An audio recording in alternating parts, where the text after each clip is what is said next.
Hey Enneagram friend, this is Abby Rodriguez, your certified and IEA accredited Enneagram teacher and coach.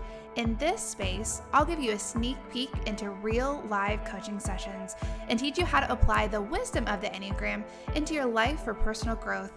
The invitation each episode is to take on a posture of curiosity about yourself and others, so that you can shift from merely surviving to fully thriving in your everyday life. Visit my website at abbyrodriguez.com and listen into this episode to learn more.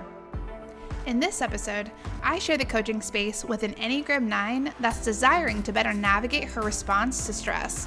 We explore the natural stress response of Type 9s getting pushed over into the lower levels of 6, but we also take a look at some healthy practices to better manage stress by integrating to the higher side of 6 as a resource. In our conversation, we talk about the natural fight, flight, freeze response that gets triggered when we're stressed, and how we can instead ground ourselves to reduce our emotional reactivity. This Type 9 was in my previous workshops in the spring, and so it was really a joy to get to be back in the Enneagram space with her. Listen in with curiosity and compassion and see what resonates in your experience. Well, as we come into this coaching space, I'm curious what feels most helpful for us to explore during our time together. I am really interested in, I feel comfortable that I'm definitely an Enneagram 9. And so I am extremely interested in where an Enneagram 9 goes in stress, more than in growth. I'm interested in both of them, but mostly in stress. And then what can I do with that information? Yeah, for sure. So I'm curious, what is it about that has kind of brought that to the front of your mind? Have you been having some things that have been happening with regards to stress that has caused this to kind of be on your mind? What brings it up? For sure. I think that there was a point especially in the beginning of June, when I had a lot of stressful things happening.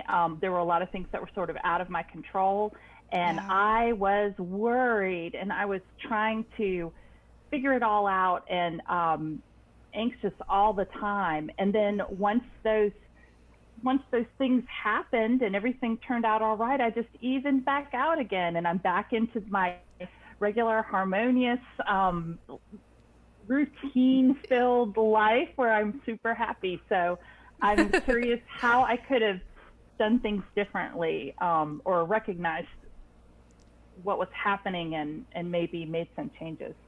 Yeah, for sure. Well, the way that you described it is a really good example of 9 moving to 6 in stress.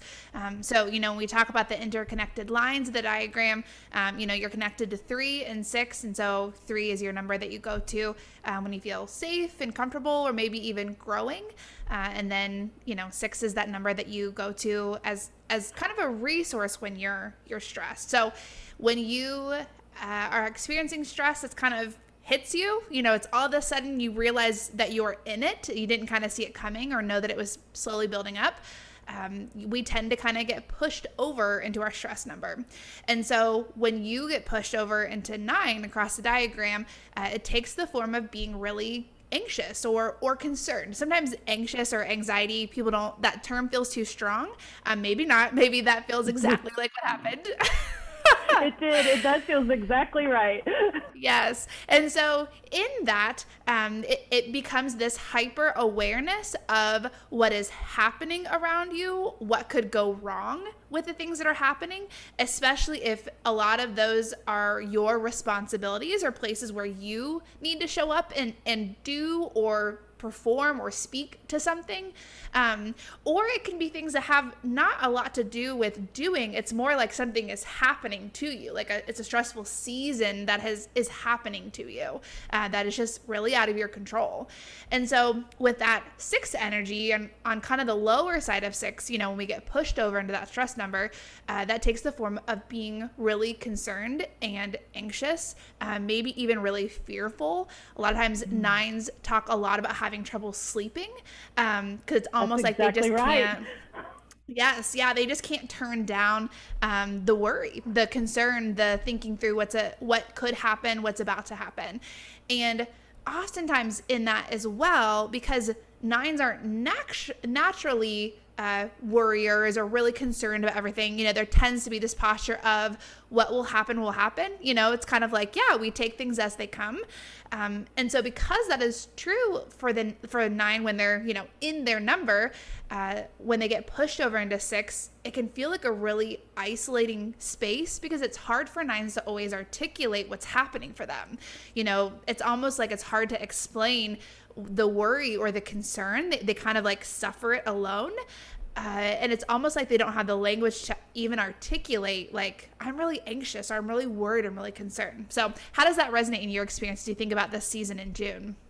I totally agree with everything that you said. And I think that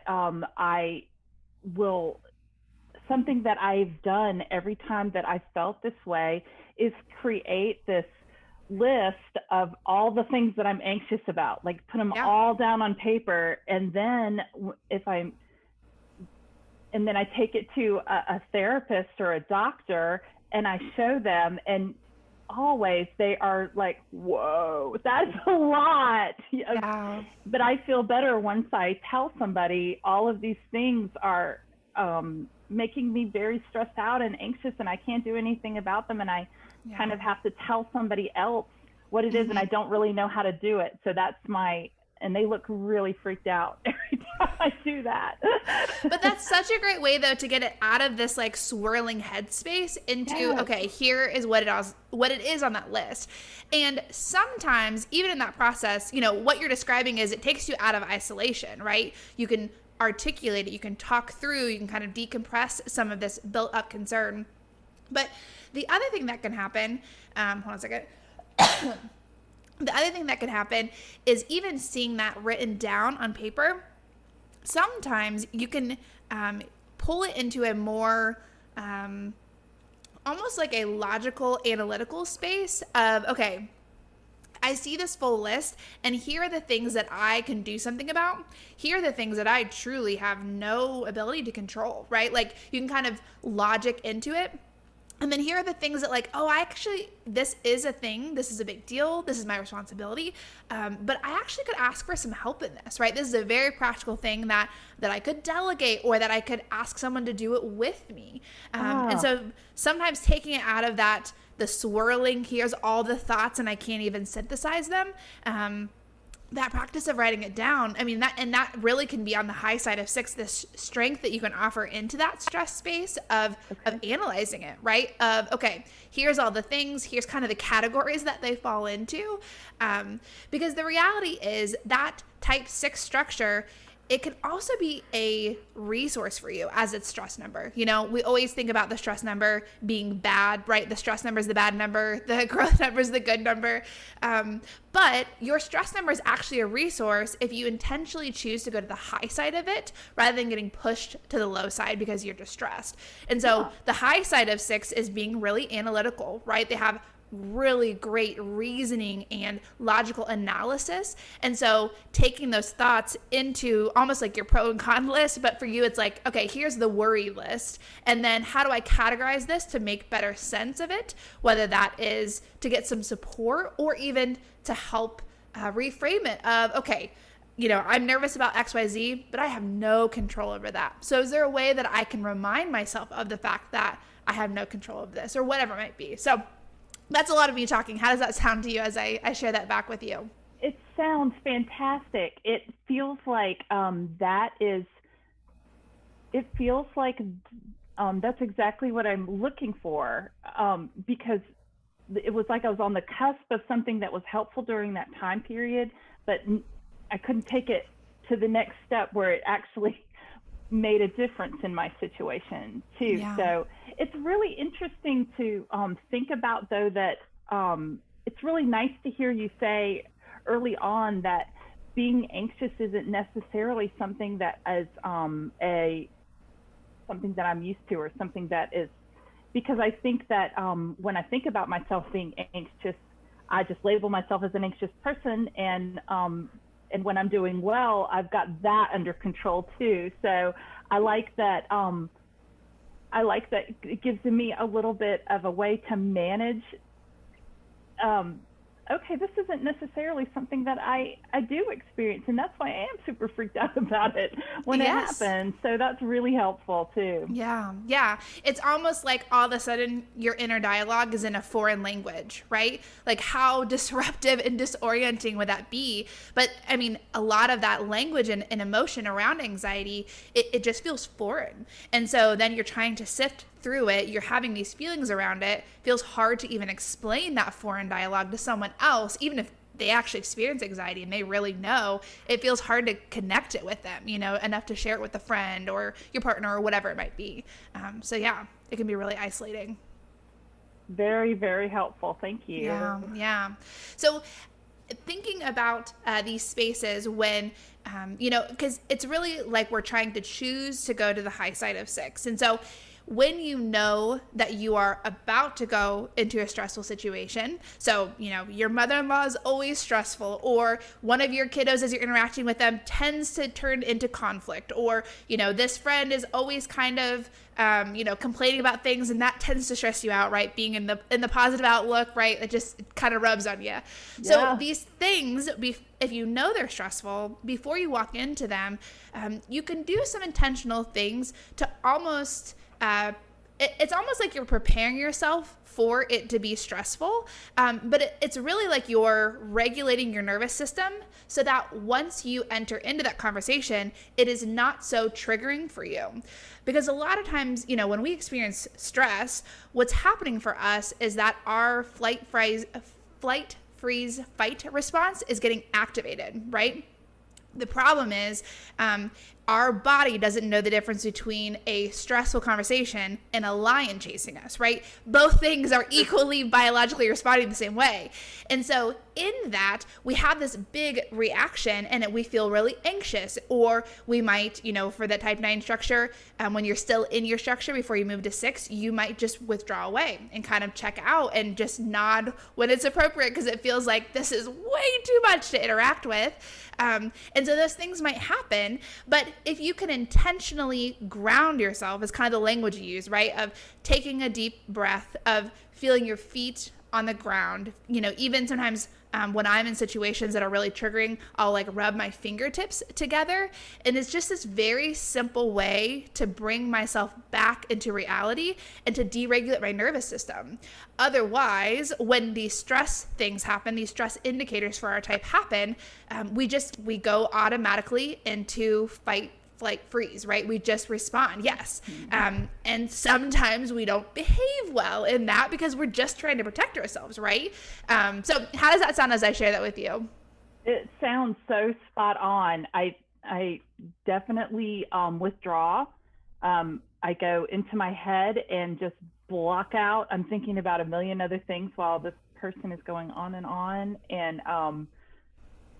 I hadn't really, I'd forgotten about the fight, flight, or freeze too, and kind of resetting my nervous system, my physical self, to manage that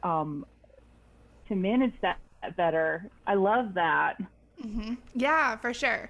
And again, if you know that you're going into that space, you can almost prepare yourself, right? You're about to talk to that person, you're about to go into this gathering, whatever it might be, but just intentionally taking a few deep breaths, or even the whole time breathing in through your nose and out through your mouth, like just trying to calm yourself down. And it really gives you ability to see things more clearly too, so that when someone is complaining, you can accept it as that person's having a really crappy day, not you are too much and I got to get out of here, right? Like, because otherwise it just, especially for the body triad, right? We just experience these moments it's just the too muchness of the world that, 8s, 9s, and 1s in this body instinctual triad.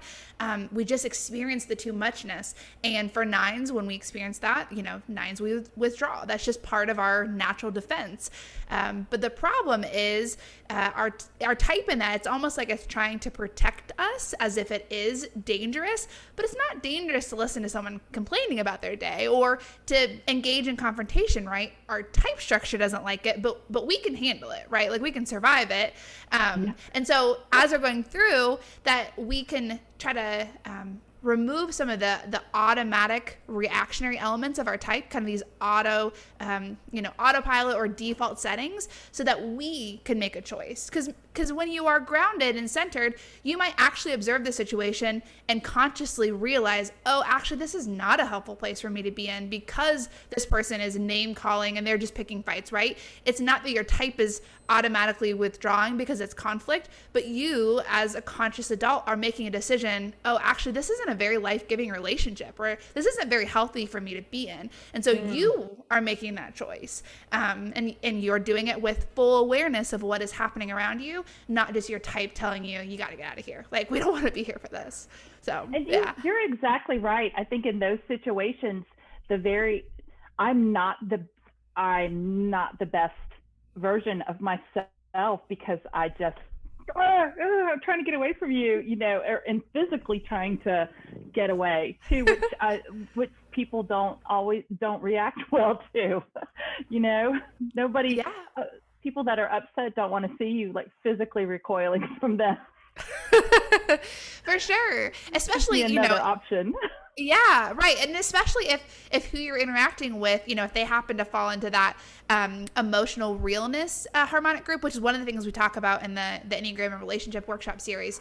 But it's for 4s, 6s, and 8s. When they're experiencing something, their whole subconscious strategy is trying to convey the intensity of how they feel. Like, I feel so hurt, or I feel so overwhelmed, or so angry, so afraid.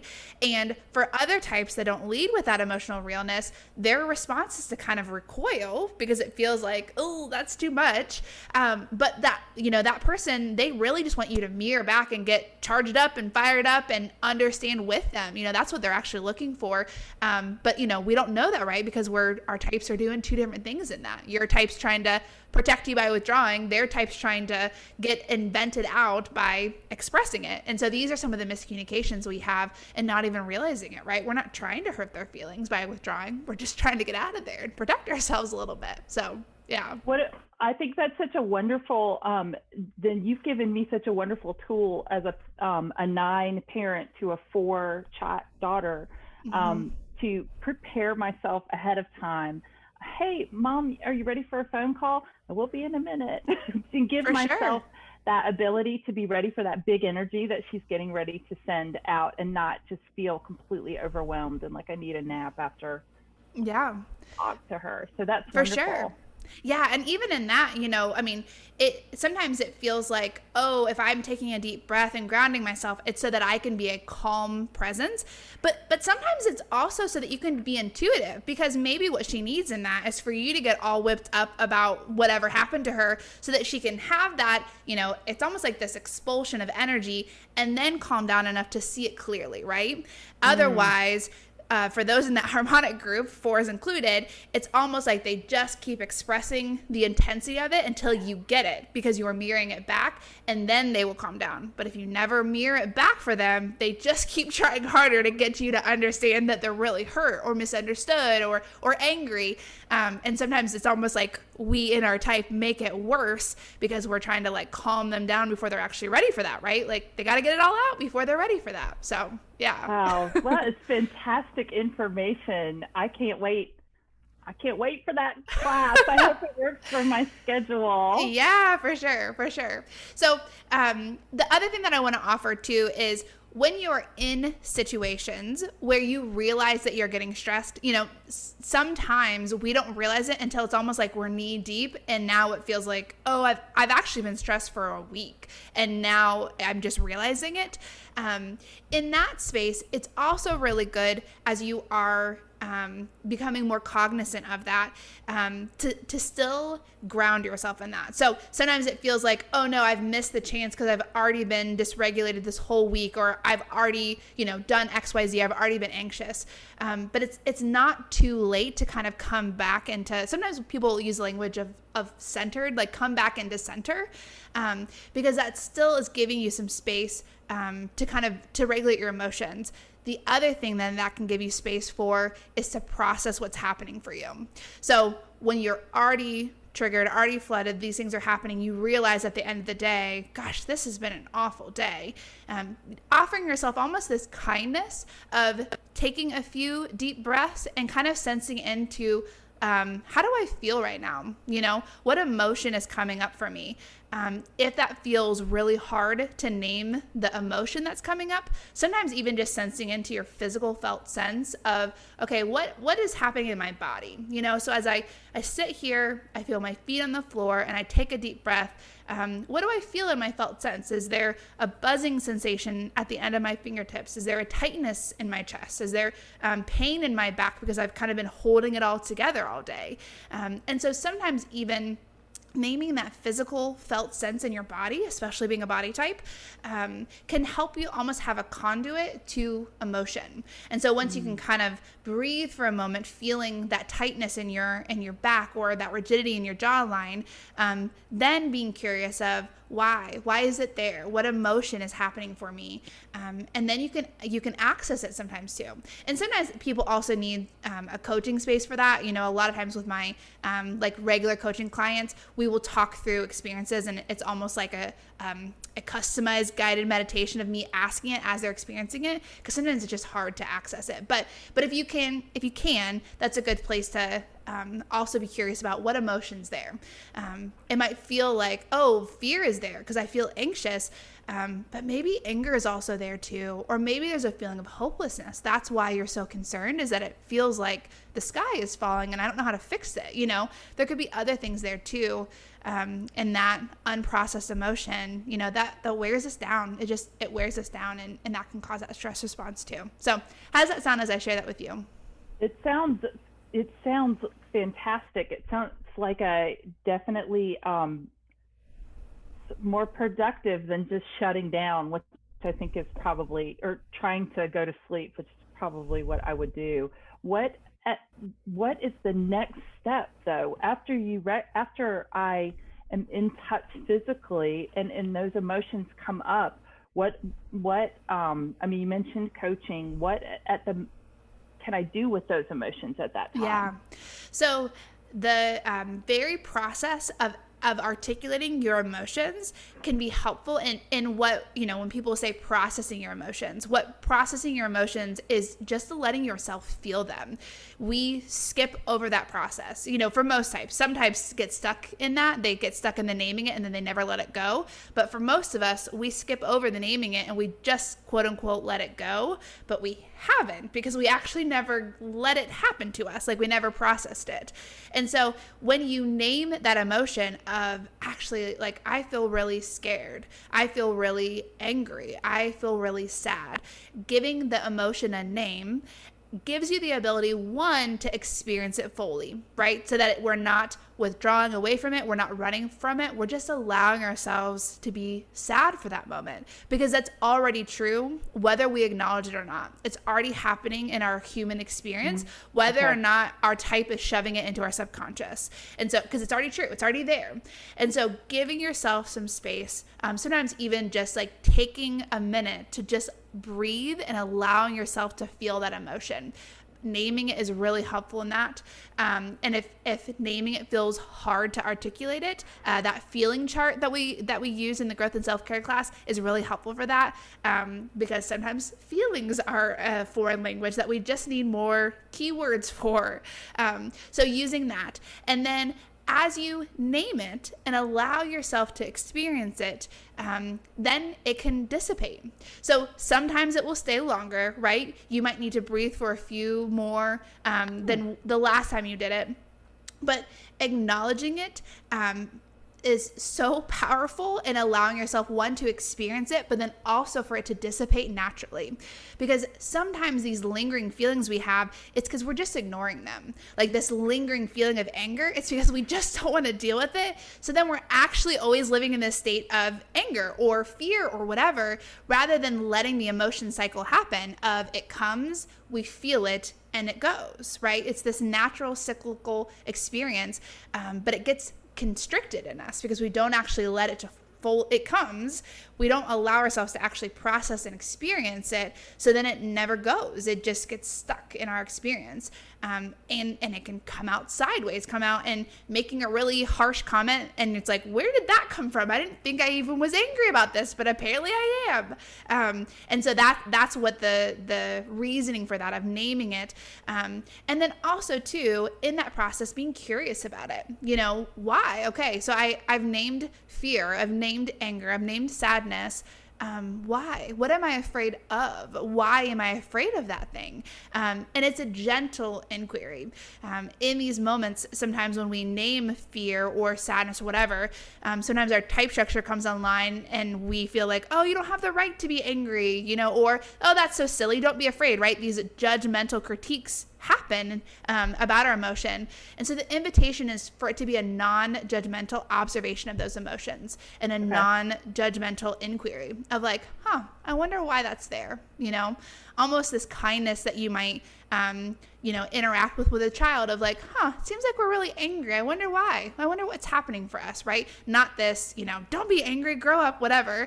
But this like gentle, compassionate that you would have for a little kiddo, to offer that to yourself too. And as you are able to articulate some of that, being able, and journaling is a really helpful thing to kind of lay some of that out. You'll start to see patterns of things of, like, I have a need here that's not getting met. This keeps coming up of my feelings getting hurt here, or feeling really angry about this, getting pushed into this decision. And so from those feelings, you might see some needs that you have that are just not getting met because you weren't fully aware of the feeling that you were having. And oftentimes you kind of have to start there. It's hard to know what you need if you don't start with, what am I feeling? So how does that sound as I share that with you? Oh, it sounds...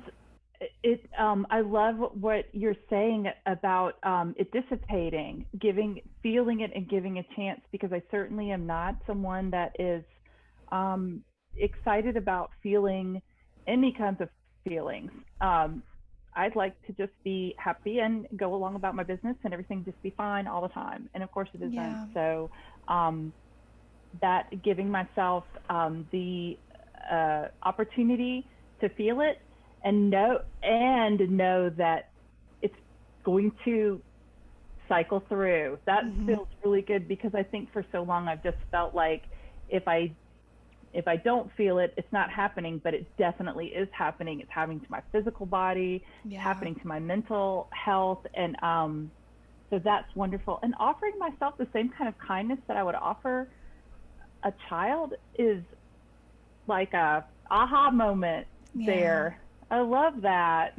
Yeah. And it can be hard in these moments when we begin to shed light on these aspects that feel like hard to see in the light, or maybe even that emotion feels challenging to experience. And so in that process, if there are moments when you are cognizant that you are judging or critiquing or shaming yourself for it, to allow that to dissolve and there to be a gentle like inquiry or a compassionate observation, because even thinking about this whole experience, if it's starting with stress, all of this happened because you're just stressed, right? If a friend was stressed, you're not going to critique and shame them for being angry or whatever. You're going to offer compassion of like, gosh, that seems like a hard season you're in, or that feels like a lot on your plate, right? And so offering ourselves the same compassion that we might offer a friend or a kiddo as they're processing their emotions.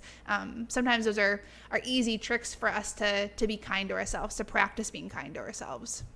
And speaking of practice, is this something that can be, is this something that can be put into an everyday practice where there's a specific, where I can create a specific time or make it part of my routine, which I love? And is that something that just sitting with it, or is there something that I can listen to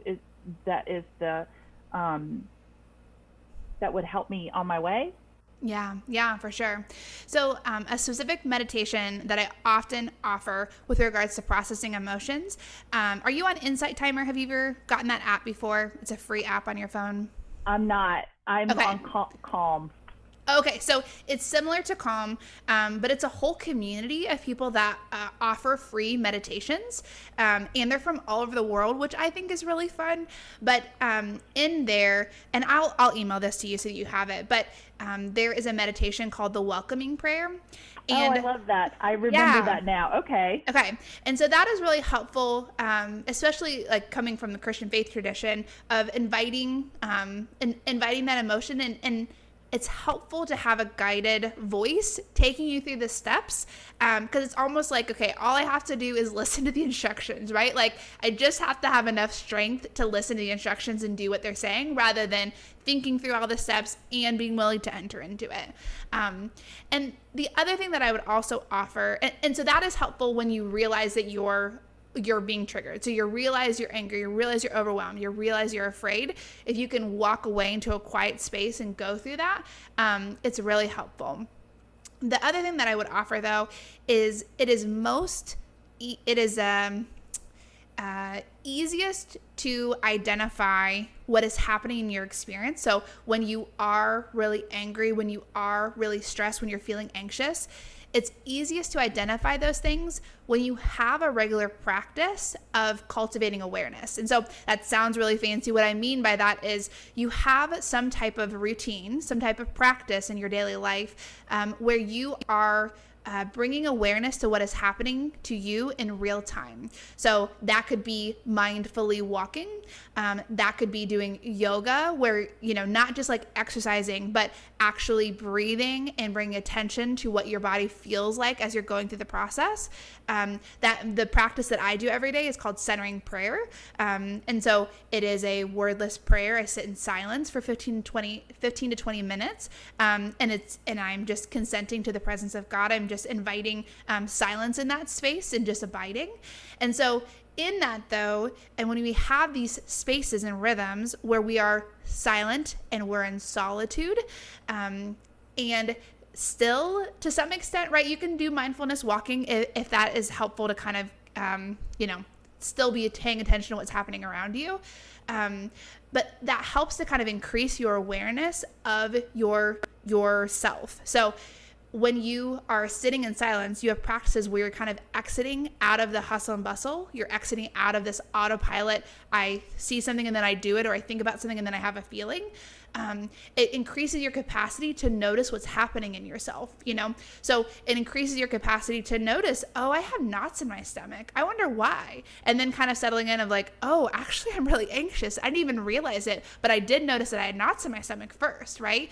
And so the more of those practices that you have, and it can be different things, right? People have different practices. But that's my biggest encouragement. I studied the Enneagram for years on a very intellectual level, kind of trying to keep in mind these practices that I should do, and hoping I didn't get triggered before I could use the practice.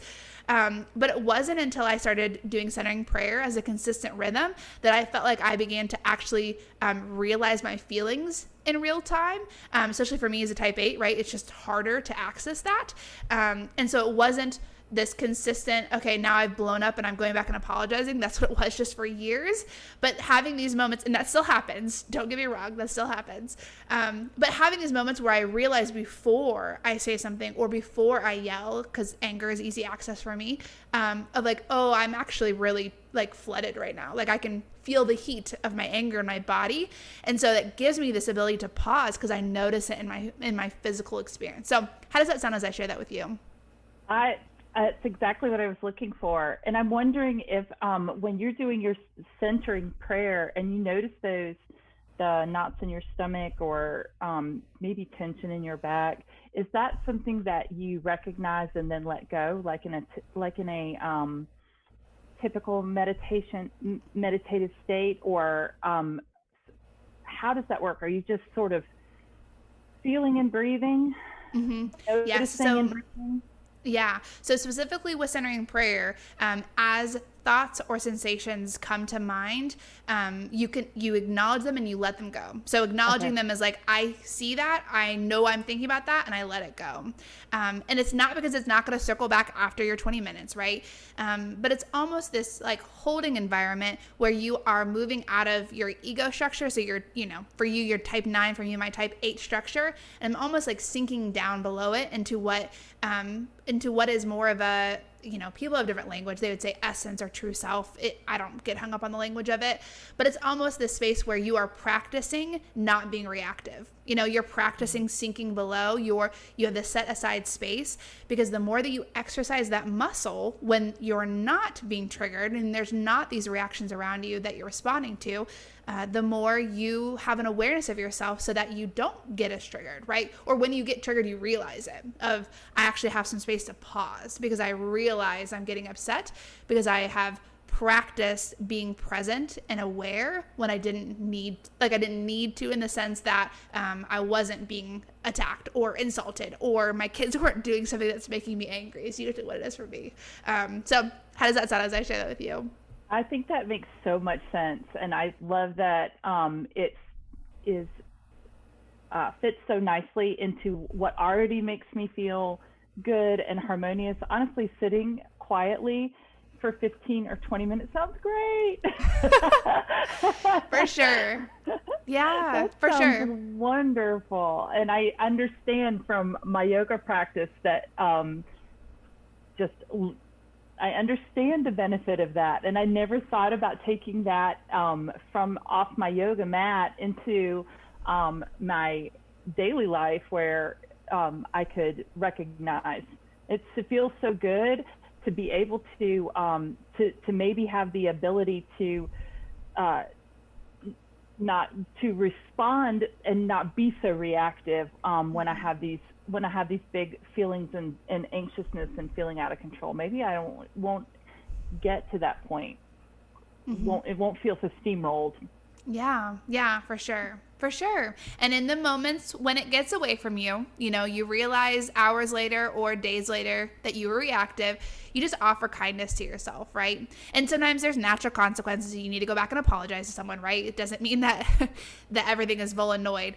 But in those moments, still being kind to ourselves, because it's a process and we never arrive, right? There's always new stimulus that comes into our experience. There's new people, there's new situations, there's new stressors.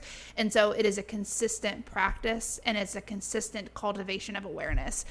We never, reach the plateau and get there. It's a consistent practice. It feels great. It feels better than what I've been doing. For sure. So nice to have some steps and some solutions and ways to know myself better. Oh, how helpful. Thank you. Yeah, for sure. Okay, well, unfortunately, there's only so much time as we come to the end of our time together. Any last thoughts or things that you want to offer into the space before we end our time together? I'm so grateful that you answered my questions. I'm excited to know that I have choices in my to go to high of the 6, and I can't wait to put some of your suggestions into practice. And so the next time I see you, I'll give you my good report. Yeah, for sure. Okay. Well, thank you so much for being in the coaching space with me and for being curious. I really enjoy getting to be in this space with you. So thank you. Me too, Abby. Thank you so much. Take good care. Hey, Enneagram friends. Right now, I am forming type groups of people that are learning together in kind of a workshop style, but they're all the same Enneagram type. And if you've never had the experience to meet with others of your same Enneagram type, I'm telling you, it's really a life-changing experience. Getting to hear from others that think the same way or that act the same way or have similar feelings. There's a lot of solidarity that comes in being able to meet with others with the same Enneagram type, but also a lot of learning and growth that can happen as you are navigating life and people have different practices or approaches that have helped them along the way. So there is an interest form linked in the show notes that you can fill out to express interest in joining a type group. If there's enough interest for your specific specific Enneagram number, we'll go ahead and get started and start meeting in November. If there's not quite enough interest right away, we'll wait and meet in January, where more people have a chance to fill out the interest form and join in. There will be 4 sessions for your type group. We'll talk about type-specific things that have to do with just your number, growth practices, awareness, self-awareness, and compassion for your type as well. We'll talk about things like instincts and subtypes, some of the things that are a little bit more challenging to talk about when all the other numbers are present, because it's just too much information to get that specific. Submitting the interest form does not commit you to joining the group. It's just to get a sense of who's interested and how we might put these groups together. Fill out the interest form today so that you don't miss out on your chance to join the next type group.